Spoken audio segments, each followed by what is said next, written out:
जय श्री कृष्ण। इतनी कथा सुनने के बाद महाराज युधिष्ठिर ने कहा, हे जनार्दन, आप कृपा कर अधिक मास मलमास के शुक्ल पक्ष की एकादशी व्रत की कथा सुनाई। इस एकादशी का क्या नाम है, क्या पूर्ण फल है और क्या विधान है। भगवान श्री कृष्ण बोले, राजन, अधिक मास शुक्ल पक्ष की एकादशी का नाम पद्मनी है। इसके व्रत में भगवान पद्मनाभ की पूजा होती है। इस व्रत की कथा इसमें पूर्व महर्षि नारद से कह चुका हूँ। दशमी के दिन से ही यह व्रत आरंभ हो जाता है, यानी दशमी को ही एक बार खीर का भोजन करना चाहिए। ब्रह्मचर्य का धारण कर पृथ्वी पर सोना चाहिए और एकादशी को प्रातः उठ शौच आदि निर्मित होकर दातुन करे और कम से कम 12 कुल्ले कर मुख को शुद्ध करे। किसी नदी, कूप अथवा सरोवर में स्नान करना चाहिए।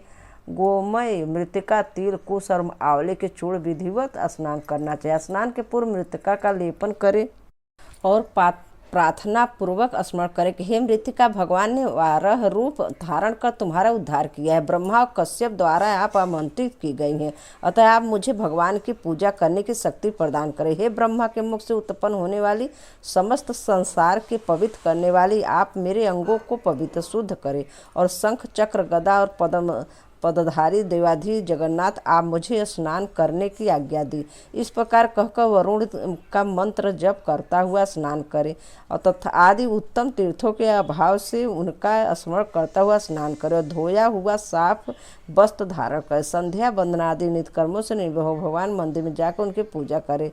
राधिका सहित भगवान की स्वर्ण प्रतिमा अथवा शंकर सहित पार्वती की स्वर्ण प्रतिमा की विधिवत पूजा करे। धान के ऊपर कांसे का, तांबे का अथवा स्वर्ण की मिट्टी कलश स्थापित कर उसके मुख पर जिस चीज का घट हो उसी का पात्र रखो। उसे सुगंधित द्रव्यों और वस्त्र द्वारा अलंकृत करे। तब उसके ऊपर भगवान की प्रतिमा स्थापित करे, विधिवत पूजन करे और पुष्प, गंध और श्रीफलों का यथाशक्ति नैवेद्य लगाए। फिर भगवान के सम्मुख रात भर जागता हुआ नृत्य करे। उस दिन किसी पतित अथवा श्रीमती स्त्री का स्मरण न करे, मिथ्या भाषण तथा देवगुरु की निंदा न करे। इस एकादशी का निर्जल की ही व्रत करना चाहिए। अशक्त हो तो जलपान और फलाहार का अवलंबन कर लेना चाहिए। रात के प्रत्येक प्रहर में भगवान श्री कृष्ण, भगवान शंकर की पूजा करनी चाहिए। पहले प्रहर में नारियल का फल, दूसरे प्रहर में बेल फल, तीसरे प्रहर में सोना और चौथे प्रहर में मूंगफल अर्पण करना चाहिए। इस प्रकार नैवेद्य लगाने से कर्मानुसार अग्निहोम, वाजपेय, अश्वमेध और राजसूय यज्ञ का पुण्य फल प्राप्त होता है तथा उस पृथ्वी पर उपस्थित समस्त तीर्थों के करने का पुण्य फल प्राप्त होता है। इस प्रकार पूजन करता हुआ रात भर जागरण कर सूर्योदय होने पर स्नान कर भगवान का पूजन करे और ब्राह्मणों का भोजन करा। भगवान की प्रतिमा एवं घंट इत्यादि उनको दान करे। हे राजन, पद्मनी एकादशी की विधि का विधान मैं तो समुचित तुम्हें सुना चुका।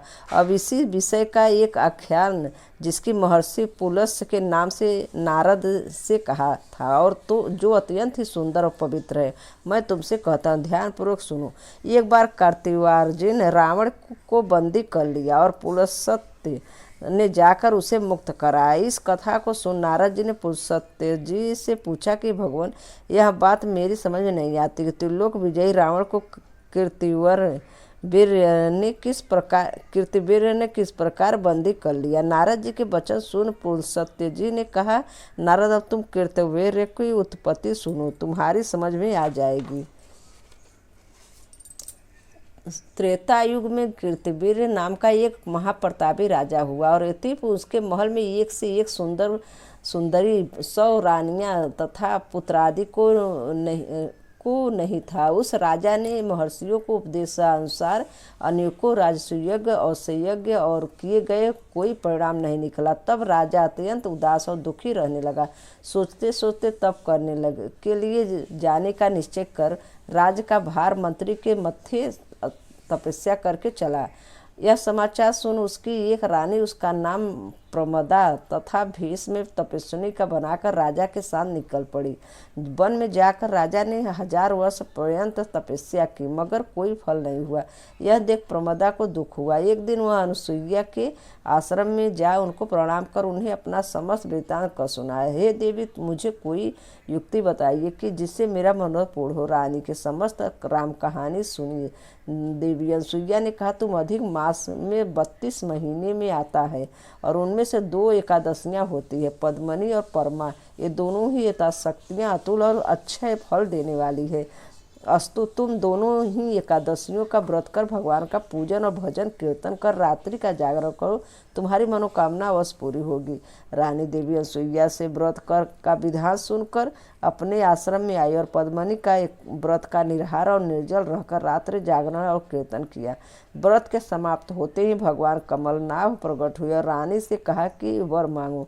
रानी ने भगवान को दंडवत किया और हाथ में जोड़कर अनेक स्तुतियाँ के पश्चात कहा, यदि आप प्रसन्न है तो मेरे पतिदेव की इच्छा पूर्ण कीजिए। रानी के ऐसे वचन सुन भगवान ने राजा से कहा, राजन, तुम्हारी स्त्री ने पद्मनी का व्रत करके मेरी आराधना और पूजन किया। अस्तु, मैं प्रसन्न होकर कहता हूँ कि तेरी जो भी इच्छा हो वर मांगो। भगवान के ऐसी वचन सुनकर राजा ने कहा, प्रभु, यदि आप सचमुच मेरे ऊपर प्रसन्न है तो मुझे ऐसी संतान दीजिए जो सर्वश्रेष्ठ और आपके सीमा और किसी के हाथ न मरने वाली हो। राजा कैसे वचन सुनकर भगवान तथास्तु कहकर अंतर ध्यान हो गए। राजा भी प्रसन्न हो रानी को साथ ले राजधानी में आए। यथा समय रानी प्रमदा के गर्भ से कृतवीर्य का जन्म हुआ, जिसके समान तीनों लोकों में कोई नहीं था। यही कारण है कि उसने रावण को बंदी बना लिया था। इस प्रकार कथा कहकर पुरुषोत्तम ने नारद से कहा, इसमें आश्चर्य की कोई विषय नहीं है। पद्मनी एकादशी का महान प्रभाव है। श्री कृष्ण बोले, राजन, इस व्रत को तुम भी बंधुओं समेत करो, तुम्हारा कल्याण होगा। भगवान की आज्ञा अनुसार महाराज युधिष्ठिर ने भ्राताओं सहित इस व्रत को किया। मलमास की एकादशी व्रत करने वाले महान पुण्य का भागी होते हैं। जो लोग इस एकादशी को पढ़ेंगे और सुनेंगे उनका कल्याण होगा। जय श्री कृष्ण। राधे राधे। हर हर महादेव। धन्यवाद। नारायण श्रीमन नारायण, नारायण नारायण श्रीमन नारायण, नारायण नारायण।